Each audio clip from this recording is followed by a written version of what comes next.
Hello, folks. I'm Alex. Thank you for clicking on this video. I'm the Devil's Advocate. I talk about movies, music, TV, video games, whatever I feel like talking about on this channel. And today is a very special day because last night, Daredevil Season 2 of Born Again has come out. Now, if you haven't seen my reviews and reactions to Season 1, I suggest you go check those out. There's a little playlist on my channel for you. I enjoyed it. I didn't even think I would make this video. I was telling my wife last night, I was like, I don't think I'm going to make one for the first episode. I'll just wait till the season's over and do a whole wrap-up.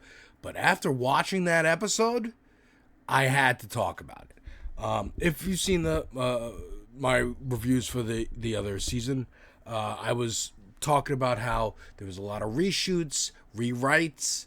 Some of the Netflix crew from the original series over on Netflix, first 3 seasons, came over and did some reshoots and rewrites.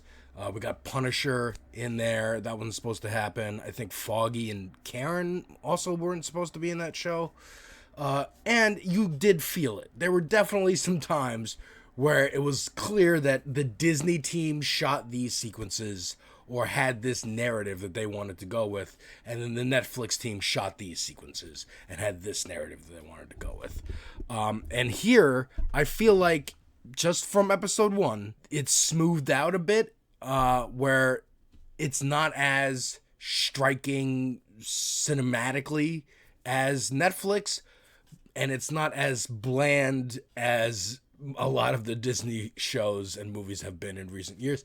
It's kind of reached a nice equilibrium, but it doesn't take away from there being really cool shots and camera movements and whatnot. I'm going to go full spoilers on this episode. It's the first episode, so if you've seen it, then we're good. If you haven't, go watch it, come back. We got Karen and Matt back together, which is cool. I'm happy about it.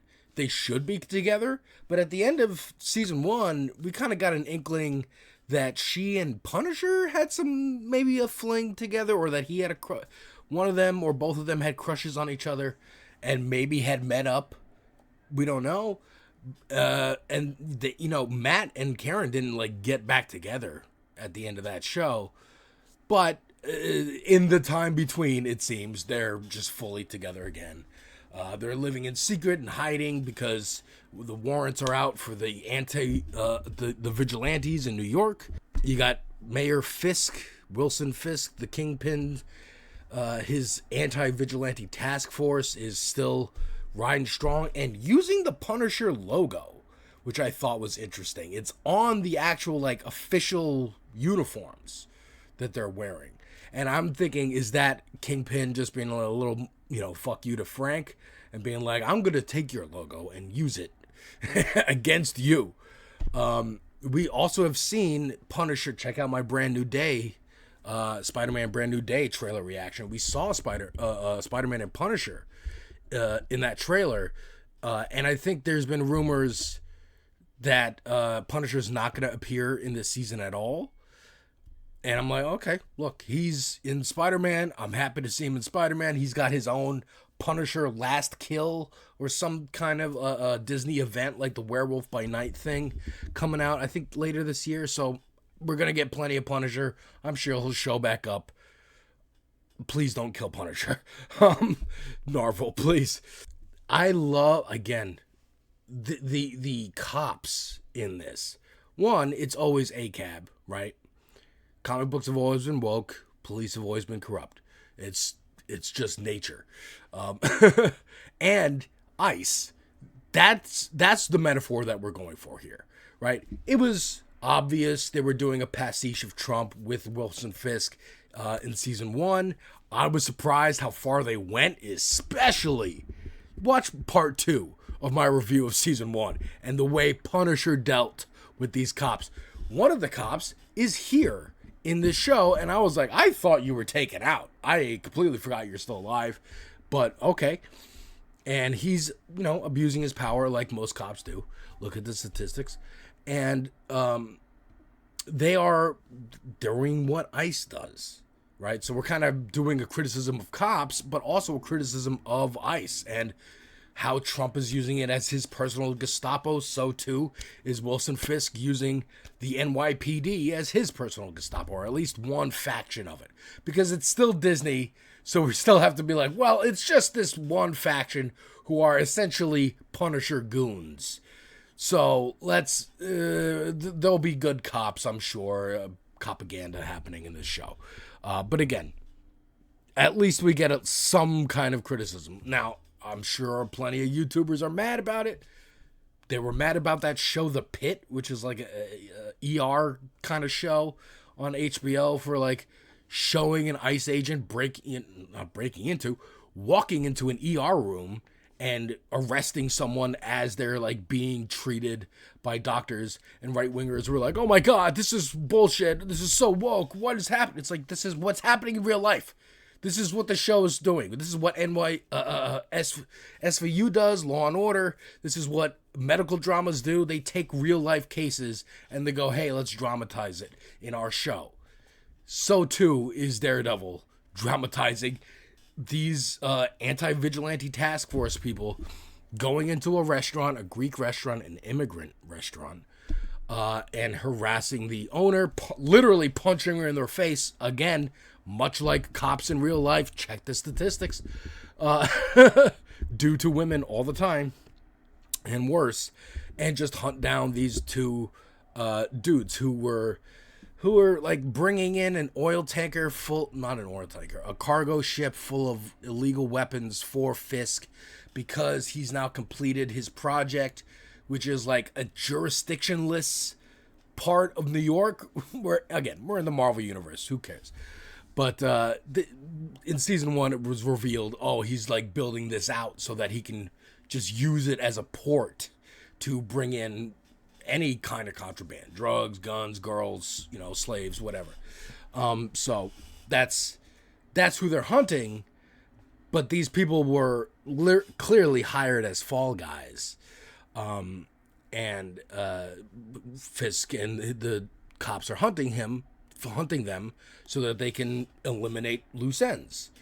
And it's a mystery. It's a comic book. We're learning what's going to unfold. How is this connected? We also get who comes in to help Fisk, because the attorney general from the state, from the governor, is like, in the office shouting at him like, what's going on? We got a tanker ship like halfway sank in the East River. What the hell are you doing? You're not going to run roughshod. We're going to investigate you. And then Matthew Lillard, of all people, Shaggy, the OG Shaggy from the live action Scooby-Doo movies, is here. He's many other projects, but it's always nice to see Matthew Lillard.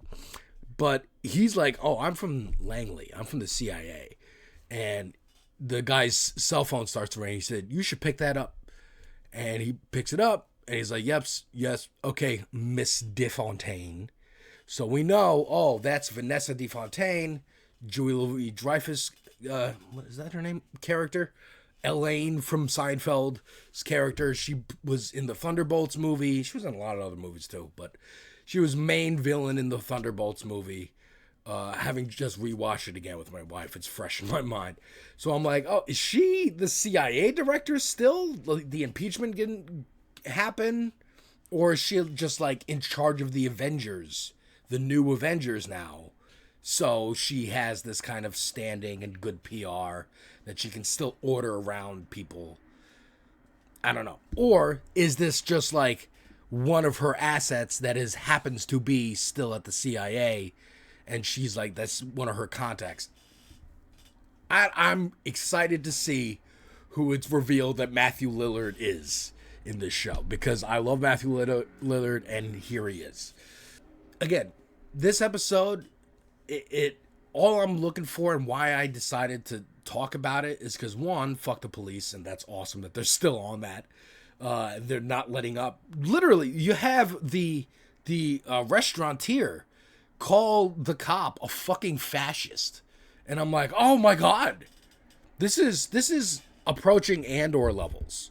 Okay, now quality and tone and whatever, not as good as Andor. I don't think anything is going to touch Andor for me. But in terms of like pushing the boundaries of what can be on Disney, okay, Daredevil, okay. And again, like, you know, watch my season 1 review. What they did to the cops at the end of that season. Oh my God, I can watch that scene over and over and over again. Yeah, man, it's great. At the end of this episode, we check in with everybody, the lawyer and how Matt's gone, and she's like trying to handle all this caseloads. They're trying to get people out of detention centers, concentration camps, like in real life. They don't know where they are. They're not being served warrants. Cops aren't telling the lawyers where the clients are, just like real life. We check in with Matt's girlfriend from the first season, who's now working for Fisk, who's a therapist, and she was traumatized by Muse, that terrible villain from that season. But we see her still traumatized. Like, she keeps seeing him places, and she's doing, like, whenever she really starts to, like, question her ethics, because she's being asked to, like, make false reports about the swordsman, Jack, whatever his name is, the French guy from Hawkeye, the Hawkeye show. He's in one of these black sites, and her job is to basically say he's crazy and he shouldn't be allowed to leave. So she's giving him a psych eval, but he's answering as a perfectly sane person would, and then she's pushing him. She sees Muse in her vision, and she goes, "You're not going to get out of here, so deal with me." Or the two guys outside, they're going to come deal with you and make you. So whenever she like feels the pull of like ethics or morality, she sees Muse and it like PTSDs her into like going further evil. There's another moment later where they're like, "Oh, can you change his like evaluation to say he's a sociopath?"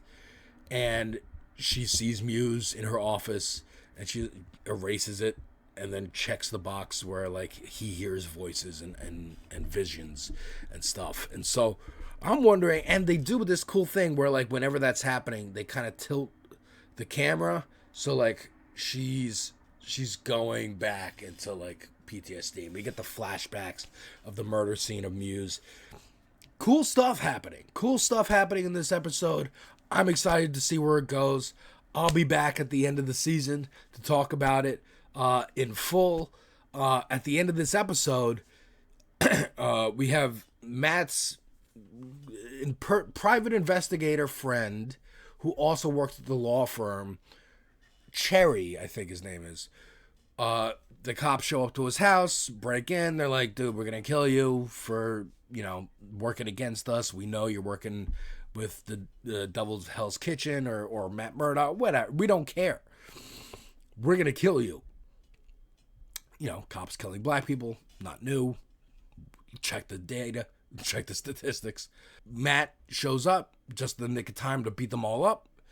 But then doesn't. He's distracted. He's distracted because Cherry's having a heart attack. And he's getting flashbacks to Foggy. And he's like, "I can't let another one of my friends die from a heart attack while I'm fighting bad guys." And then they get the upper hand and get him on the ground and unmask him. And I'm like, yo, is this what we're doing? Like, public identity Matt Murdock is out there? No, because then someone comes through the window and starts mowing these cops down. And I'm like, oh, I thought Punisher wasn't supposed to be in this show. It's not Punisher. Because eventually, what mows them down bounces off the walls and sticks in the ground in front of Matt's face, and it says, "You're welcome," with a target on it. So it's Bullseye. Bullseye just saved Daredevil's life. Maybe knows who he is.